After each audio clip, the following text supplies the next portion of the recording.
Brooks Koepka is back on the PGA Tour, and he's back without any measurable punishment or time away that will force him to come in late into the process in 2026.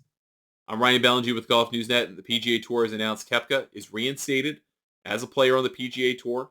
He is fully exempt under a 5-year exemption that he earned for winning the 2023 PGA Championship.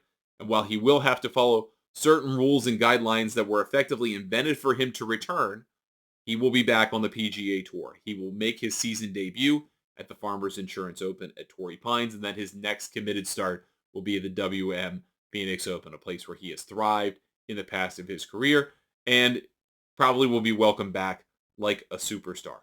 Koepka, on Christmas Eve, effectively applied for reinstatement to the PGA Tour after getting out of the final year of his 5-year deal with LIV Golf. They came to an amicable separation.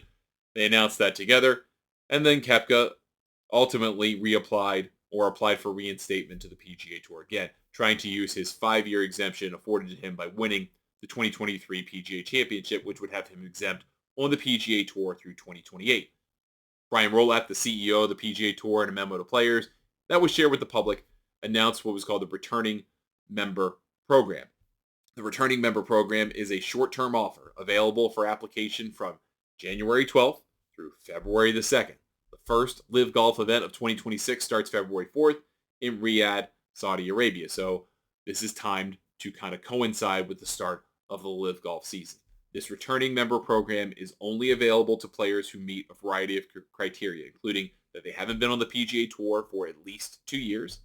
That meets Koepka's requirement, but has also managed to win in between 2022 and 2025, or the years that LIV Golf has existed, either one of the 4 major championships or the Players' Championship.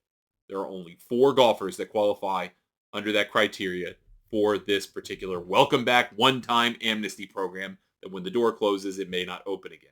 Koepka, who took it, as well as Jon Rahm, Bryson DeChambeau, who we know is in the last year of his LIV Golf contract, and Cam Smith, who won the Players and the Open Championship in 2022 before ultimately cashing in and going to LIV Golf.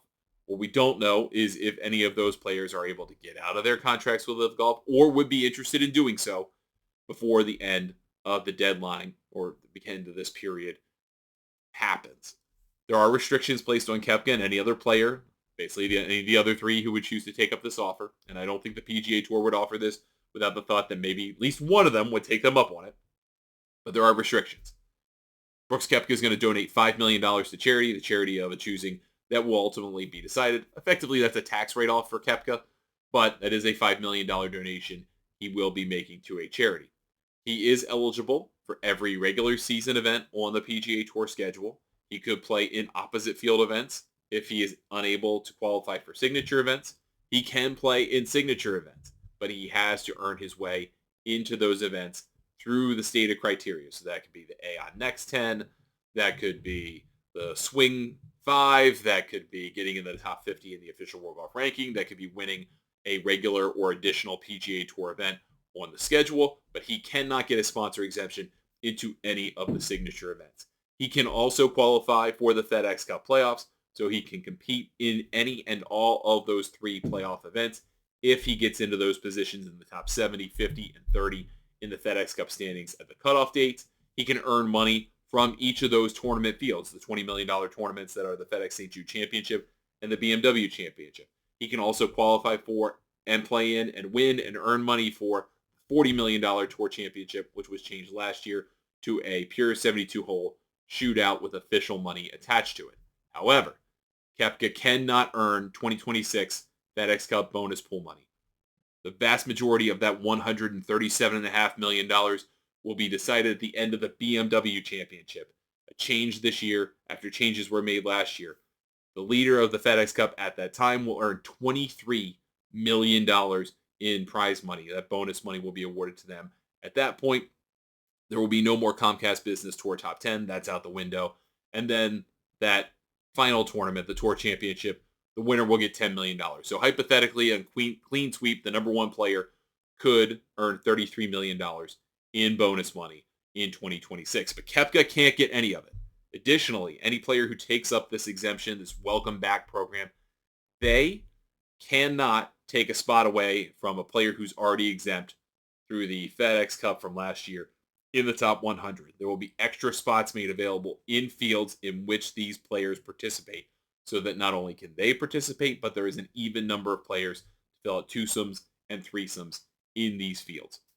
And ultimately, their position in the FedEx Cup standings will not have any impact whatsoever on any of the players who are previously already exempt and already into the PGA Tour for this season. So the other caveat is that Brooks Koepka and anyone who takes up this offer cannot get any of the performance-based equity available in the PGA Tour's for-profit subsidiary, PGA Tour Enterprises, as a result of entering through this program. And they can't do it for a 5-year period. So through 2030, Brooks Koepka or any other of the 3 players who might take the PGA Tour up on this offer cannot get in that equity program. The tour says that could be worth anywhere from $50 to $80 million to someone like Koepka or someone that could fit in this program because of their profile and what they've achieved in professional golf.